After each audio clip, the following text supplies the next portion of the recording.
सारी इच्छाएं लुप्त हो जाती, किंतु तुमने तो कभी सत्य की खोज ही नहीं की।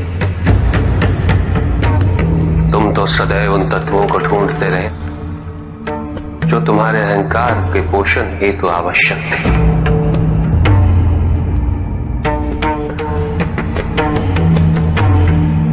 किंतु सत्य तो यही है कि ना कोई तुम्हारा है और ना तुम किसी के।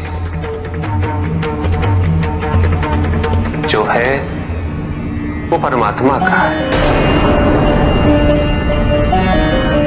और जो नहीं वो भी परमात्मा का ही है। इस शरीर में तुम इस सत्य से अनभिज्ञ हो, किंतु इस शरीर के पूर्व तुम्हें इस सत्य का बोध था और इस शरीर के पश्चात भी रहेगा। प्रश्न ये है कि क्या तुम इस सत्य को अभी स्वीकार करना चाहते हो? यदि करते हो तो परिवर्तन का मार्ग स्वतः प्रदर्शित हो जाएगा। आजीवन तुम प्रत्यक्ष को ही सत्य मानते रहे, परोक्ष सदैव महत्वहीन रहा। तुम्हारे पास यही अवसर है उस भूल को सुधारने का। भक्ति हेतु यदि कुछ अनिवार्य है तो केवल भक्ति ही।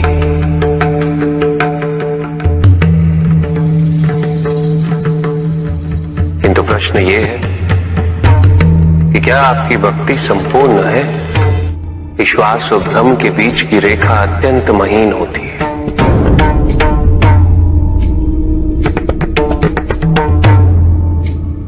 असंख्य व्यक्ति ये नहीं समझ पाते कि उनका विश्वास विश्वास है या भ्रम।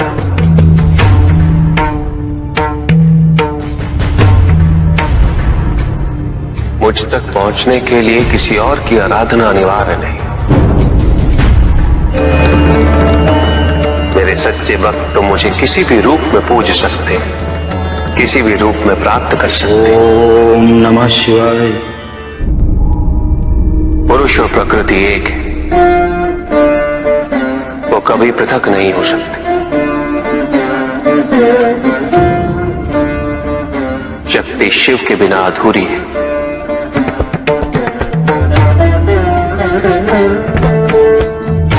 और शिव तो शक्ति के बिना शव के समान है।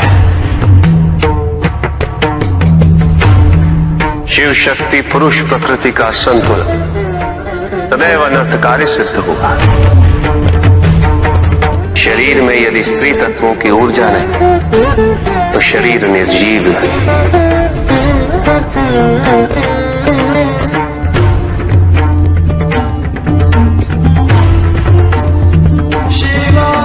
शक्ति और शिव के संपूर्ण रहस्यों को समझ लेना भक्ति, ज्ञान और तपस्या की पराकाष्ठा है।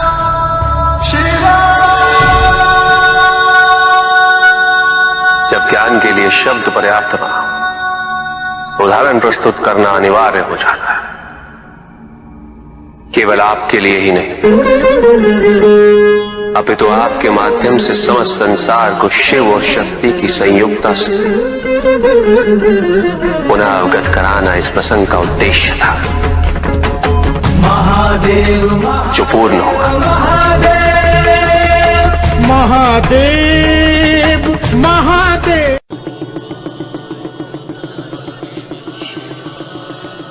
जहां न अमृत न विष, न सुख न दुख, न स्वर्ग न नरक, वही परम आनंद है। उसी परम आनंद तक की यात्रा है तुम्हारी। ये यात्रा आनंद के सानिध्य की है, ये यात्रा सानिध्य के आनंद की है। और इस यात्रा में मैं प्रतिपल तुम्हारे साथ हूं। मुझे ढूंढो मत, केवल पहचानो, तुम ही मैं हूं, मैं ही तुम। हर आरंभ का मैं ही अंत हूं और हर अंत सदैव मेरा ही आरंभ होगा।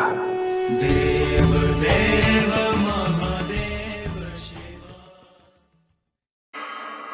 पंडित महोदय को अपने अंतिम उत्तर का तात्पर्य बताओ।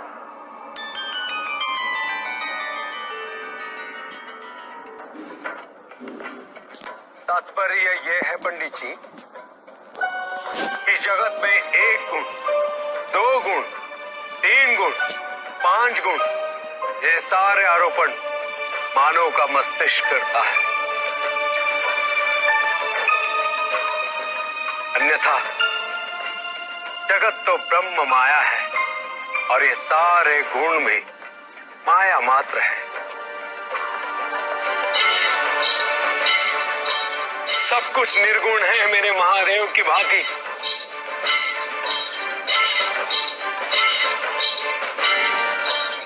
और गुण तो मात्र लीला का नाम है। साधु साधु साधु साधु। किंतु प्रभु, ऐसा कोई ज्ञान तो इस संसार में है ही नहीं। वेद तो ईश्वर की आराधना, व्रत, तप, ज्ञान आदि क्रियाओं से करना सिखाता है। तो फिर निर्गुण वाली बात सत्य कैसे हो सकती है? वेद में ही सारा ज्ञान है पंडित महोदय। वेद का सही अर्थघटन करना इस समय संभव नहीं। अनंत शिव। प्रजापिता ने वेद के मंत्र दिए ताकि मनुष्य मात्र अपने गुणों के माध्यम से निर्गुण तक पहुंच सके।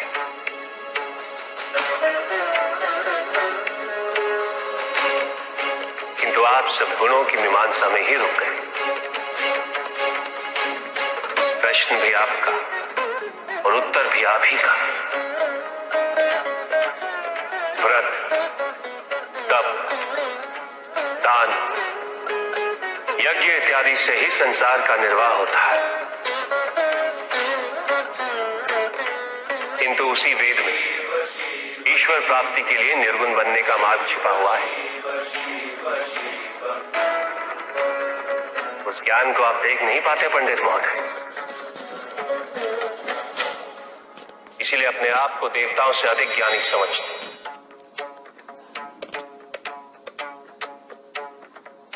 पंडित महोदय, ज्ञान का भ्रम अज्ञानता का प्रथम लक्षण है। इस प्रकार भरे हुए पात्र में कुछ नहीं समा था, उसी प्रकार ज्ञान के अहंकार से भरे मन में अधिक ज्ञान नहीं समा था।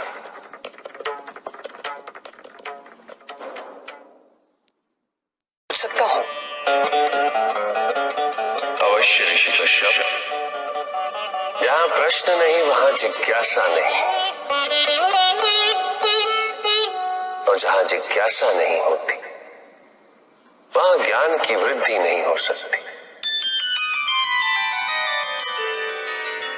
निसंकोच होकर पूछिए। प्रभु, आप तो कालोपरी हैं, सर्वज्ञ हैं, त्रिकालदर्शी हैं। चारों ओर ये जो अज्ञान का अंधकार फैल रहा है, उसमें ज्ञान का मूल अर्थ कहीं ना कहीं खोता जा रहा। मेरा आपसे विनम्र निवेदन है प्रभु, किसी अन्य विषय पर चर्चा आरंभ करने से पूर्व हमारे और इस समस्त संसार के कल्याण और मार्गदर्शन हेतु आप ज्ञान की मूल परिभाषा से एक बार हमें पुनः अवगत करवाएं। ज्ञान और अज्ञान की परिभाषा को स्पष्ट रूप से समझने के लिए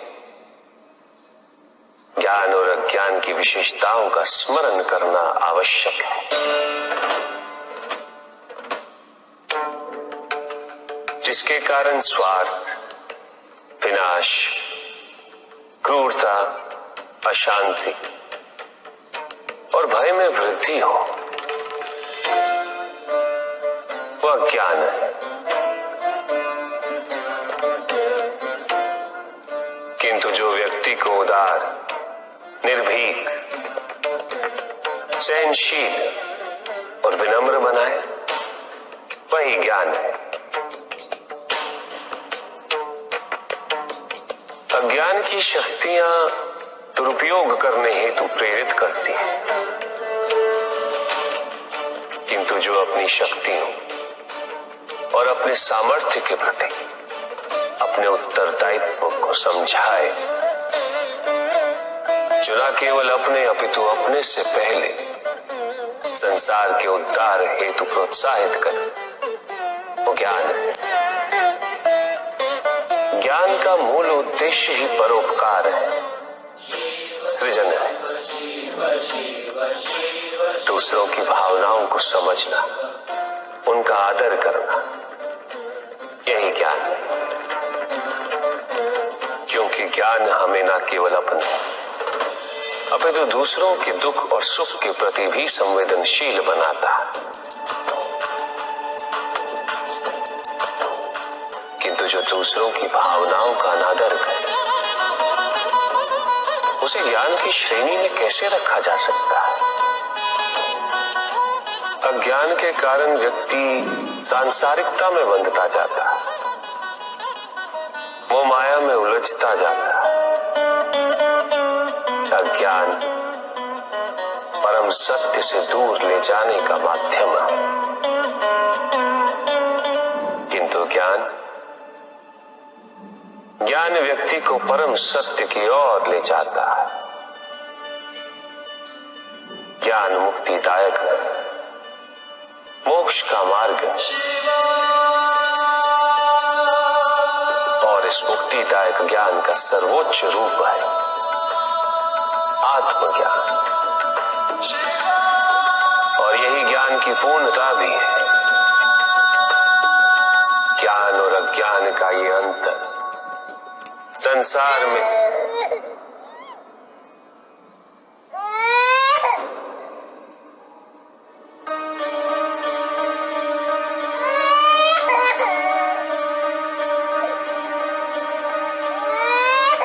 ऋषि कश्यप, ये तो किसी शिशु का क्रंदन है।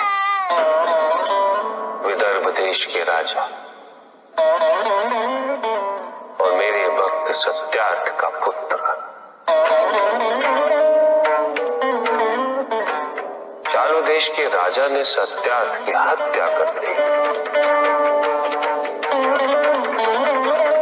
सत्यार्थ की पत्नी ने अपने शिशु के साथ अपनी रक्षा करने हेतु वन में शरण ली,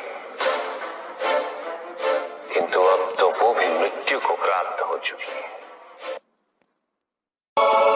भक्ति का उचित मार्ग बताए हमें, ताकि मेरी भांति दूसरा कोई भूल ना करे। भक्ति मुक्ति का आधार है पुष्पधर, और मुक्ति तो केवल समर्पण से ही संभव होगी। और समर्पण के लिए पुष्प नहीं, स्वर्ण नहीं, आभूषण भी नहीं, रत्न नहीं, धन नहीं, विधि विधान नहीं, केवल अपने मन को अर्पित करना अनिवार्य है। जानना चाहते हो पुष्पधर कि वो कौन से पुष्प हैं जो मुझे अत्यंत प्रिय है? इंद्रियों का नियंत्रण, दया, शांति, तप, क्षमा, ध्यान और सत्य। और जब कोई मेरे इन पुष्पों से आराधना करे, मैं अवश्य प्रसन्न होता। भक्ति में भव्यता आवश्यक नहीं है पुष्पधर, अपितु सरलता आवश्यक है। भक्त के लिए ये समझना अत्यंत कठिन हो जाता है, प्राय भक्ति कब मोह में परिवर्तित हो जाती है,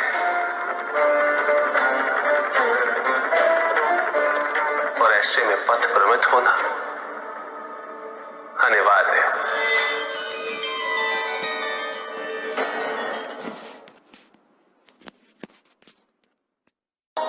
किंतु पिताजी, कुछ व्यक्ति अहिंसा का व्रत कर रहे हैं, किंतु अधिकांश व्यक्ति तो अस्त्रों शस्त्रों से सुसज्जित होकर घूम रहे हैं। रक्षा के लिए बड़े दुर्ग बनाए जा रहे हैं, कवच बनाए जा रहे हैं। क्योंकि उन्होंने स्वयं योग और शुभता के कवच का त्याग कर दिया है पुत्र। क्योंकि अब शुभता उनके लिए जीवन को जीने का आधार नहीं रह गई। क्योंकि योग तो अब केवल उनके लिए एक कठिन सी साधना है। जो व्यक्ति, जो समाज योग से और साधना से जितना विमुख होगा, वो समाज आत्मरक्षा के लिए कवच, दुर्ग और अस्त्रों और शस्त्रों के निर्माण हेतु सदैव विवश होगा। व्यक्ति के अंतर मन से शुभता जितनी ही क्षीण होती जाएगी, योग की अग्नि जितनी कम होती जाएगी, उसके जीवन में अंधकार की अग्नि भी उतनी ही प्रचंड होती जाएगी। समाज में ऐसे अभिमानी और अहंकारी व्यक्तियों की संख्या सदैव बढ़ती रहेगी पुत्र। समाज में उतनी ही तीव्रता से युद्ध और अस्त्रों के अनुनाद की दिशा में अग्रसर होगा। किंतु पिताजी, जो समाज योग शुभता से विमुख होता जा रहा है, उन्हें कैसे लौटाया जाए? प्रयत्न चाहे एकमात्र किसी के भी धरातल पे चले। जब तक सृष्टि के किसी भी अंश, जब तक एक प्राणी भी शुभता और योग के द्वारा इस समाज को संचालित करने के लिए प्रयत्नशील रहेगा, जब तक वो शुभता और योग को केवल शोभा की वस्तु नहीं समझेगा, तब तक सृष्टि में शुभता की पराजय असंभव है पुत्र। तब तक योग, बल और शुभता का समापन नहीं हुआ है। परिस्थितियां कैसी भी विकट हो पुत्र, अहंकार के अंधकार का आवरण चाहे कितना भी घना, आध्यात्म योग और शुभता का एक लघु दीपक भी सदैव उस पर विजयी होता रहेगा। मेरा एक कथन सदैव स्मरण रखना पुत्र, मन के हारने से हार है और मन की जीत में ही जीत होती है। अपने मन से शुभता और योग को तुम कभी भी विस्थापित नहीं होने देना। स्वामी, असुरों को ऐसा क्यों लगता है कि देवताओं के पतन में ही उनका उत्थान है? क्यों वो दोष अपने आचरण में नहीं देख पाते? स्वामी, असुर समाज इस प्रकार कभी भी स्थिरता प्राप्त नहीं कर सकेगा। हाँ पार्वती, किसी का पतन किसी के उत्थान का आधार नहीं बन सकता। उत्थान तो व्यक्तिगत होता, आंतरिक होता। जब किसी समाज में प्रत्येक व्यक्ति इस आंतरिक उत्थान के लिए अग्रसर, तभी समाज में परिवर्तन वास्तविक रूप से संभव है। प्रतिशोध में हिंसा, हिंसा जितनी क्षति किसी दूसरे को पहुंचाती है पार्वती, उससे कहीं अधिक क्षति स्वयं को पहुंचाती है। असुरों ने सदैव केवल यही देखा कि उनके साथ अन्याय हो रहा है। उन्होंने परिस्थितियों और व्यक्तियों को दोष देकर प्रतिशोध लेने का प्रयास किया,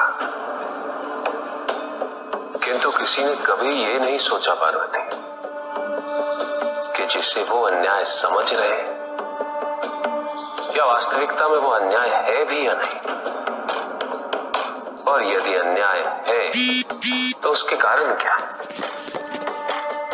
असुरों ने कभी भी अपने अंतर मन में झांक कर नहीं देखा कि क्या कभी उनसे भी कोई भूल हुई थी। आत्मविश्लेषण का कभी कोई प्रयास नहीं किया।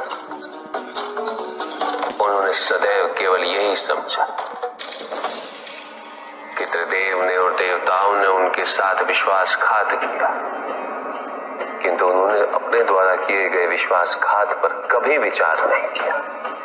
उन्होंने जब भी जो भी वरदान मांगा है उन्हें अवश्य प्राप्त हुआ है, किंतु विडंबना देखो, उन्होंने उन वरदानों का सदैव दुरुपयोग ही किया, व्यक्तिगत कारणों के लिए, महत्वाकांक्षाओं की पूर्ति के लिए। तो केवल अविश्वास से आती है, स्थिरता के लिए विश्वास अनिवार्य। विश्वास और शांति की निरंतरता बनाए रखना कैसे संभव है? इस नकारात्मकता का प्रसार हम कैसे रोकें प्रभु? केवल इस जागरूकता से कि सब कुछ अहम से संबद्ध नहीं। जब भी किसी व्यक्ति के कार्य में अहम भाव प्रबल हो तो अहंकार व्यक्ति जैसा भी हो उसे अस्तित्व केवल वैसा ही प्राप्त होता है। व्यक्ति यदि अपने कर्मों के लिए अपने को उत्तरदायी समझे तो वो स्वतंत्र था। जब तक व्यक्ति किसी और को उत्तरदायी समझेगा तब तक वो निर्भर रहेगा। व्यक्ति यदि ये सोचे कि उसके दुख का कारण कोई और है तो सुखी कैसे रह पाएगा? यह असंभव है, क्योंकि दूसरों को परिवर्तित करना उसके वश में नहीं, वो तो केवल अपने आप को परिवर्तित कर सकता है। यही एक स्वतंत्रता है उसके पास। जो पीड़ा है, जो कष्ट है, व्यक्ति के अपने फल है, अपने निर्णय के फल। और जिस दिन वो अपने निर्णय परिवर्तित कर ले उसी दिन उसके जीवन में परिवर्तन भी आ जाएगा। जिन्होंने जीवन के प्रति घृणा सिखाई उन सभी व्यक्तियों ने पृथ्वी को नर्क बनाने में अपना योगदान दिया। इसलिए अधिकांश व्यक्ति अपने दोष, अपनी त्रुटियां और अपनी व्यर्थता को जीवन पर आरोपित कर मुक्त हो जाते हैं। उन्हें लगता है कि जीवन ऐसा ही होता है और उसके समक्ष वो विवश है। वो ये नहीं समझते कि वो जिन प्रवृत्तियों को लिए वो प्रवृत्तियां दुख को जन्म देने वाली वृत्तियां हैं।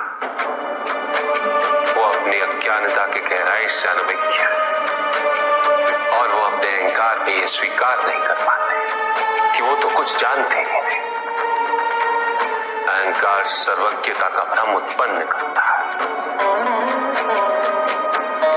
न जानने की स्वीकृति बहुत बड़ी विनम्रता है और वही पवित्रता भी है। हमें संसार में संतुलन को बनाए रखने के लिए पवित्रता के आधिक्य की आवश्यकता है। किंतु प्रभु, इस पवित्रता में कौन से लक्षण अनिवार्य हैं? अनेकों लक्षण हैं, किंतु इन परिस्थितियों में जो सबसे अधिक महत्वपूर्ण है वो है सतित्व। सकारात्मक ऊर्जा का सबसे पावन स्वरूप सतित्व। इस सतित्व पर मात्र विश्वास ही पर्याप्त है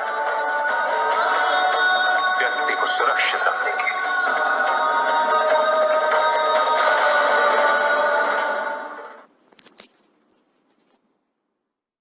युद्ध किसी व्यक्ति से नहीं गणेश, मानसिकता से होता है।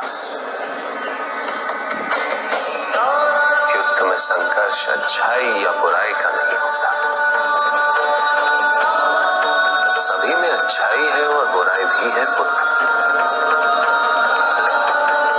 युद्ध तो विचारधाराओं का होता है। व्यक्ति अपने पराक्रम पर, अपनी क्षमता पर विश्वास कर युद्ध करता है और जब उस विश्वास को क्षति पहुंचती तो सब कुछ निरर्थक प्रतीत होने लगता है। किंतु आपसे पराजित होकर भी लोहितांग क्यों नहीं समझ रहा? उसे अपनी स्वतंत्र इच्छा का उपयोग कर उचित मार्ग पर चलने का प्रयास करना चाहिए। व्यक्ति अपने को खो दे समझती है व्यक्ति अपने को समर्पित कर दे, छोड़ दे अहंकार को, तो भ्रम की इच्छा ही पूर्ण होती है और अभी भी वही फलित हो रही है। ऐसा नहीं है कि हम उससे भिन्न फलित करा लेंगे, लेकिन व्यक्ति भिन्न फलित कराने में लड़ेंगे, टूटेंगे, नष्ट हो। एक नदी में एक बार बाढ़ आ गई पुत्र। दो छोटे से तृण उसमें बह रहे थे और उसमें से एक नदी में तिरछा पड़ गया और वो बाढ़ को रोकने का प्रयास कर रहा था। वो अत्यंत ऊंचे स्वर में कह रहा था कि नदी को आगे नहीं बढ़ने देगा। यद्यपि नदी तो बस बढ़ती ही जा रही थी। वो फिर ऊंचे स्वर में यही कह रहा था कि मैं इसे अवश्य रोकूंगा, यद्यपि रोक नहीं पा रहा था। नदी को तो उसके संघर्ष का कुछ भी पता नहीं चल रहा था, किंतु नदी को उसके होने या ना होने से क्या था? उस कण के लिए तो यह अत्यंत महत्वपूर्ण था। उसका जीवन तो संकट में था। वो तो बस बहे जा रहा था। वो जहां भी पहुंचता, किंतु उससे पहुंचना तो संघर्ष करके ही था। किंतु ये बीच का क्षण, ये बीच का काल दुख, पीड़ा, द्वंद्वता का काल है। वहीं दूसरी ओर जो दूसरा तृण था, उसने अपने को समर्पित कर दिया। वो तो नदी में सीधा पड़ा हुआ था, नदी के प्रवाह के साथ साथ बहता जा रहा था और उसे ऐसा प्रतीत हो रहा था जैसे कि वो नदी को दिशा दे रहा है, उसे प्रवाहित होने में सहायता कर रहा हो। वो तो ये निश्चय कर बैठा था कि नदी को समुद्र तक पहुंचाकर ही रहेगा, किंतु नदी को उसकी उपस्थिति का भी आभास नहीं था। नदी पर उन दोनों के होने या ना होने का कोई प्रभाव नहीं था। नदी तो बस बहे जा रही थी। ब्रह्म की इच्छा को जाना नहीं जा सकता, किंतु ब्रह्म के साथ एक अवश्य हुआ जा सकता है और तब व्यक्ति की अपनी इच्छा तो खो ही जाती है, केवल उसकी इच्छा ही शेष रह जाती है।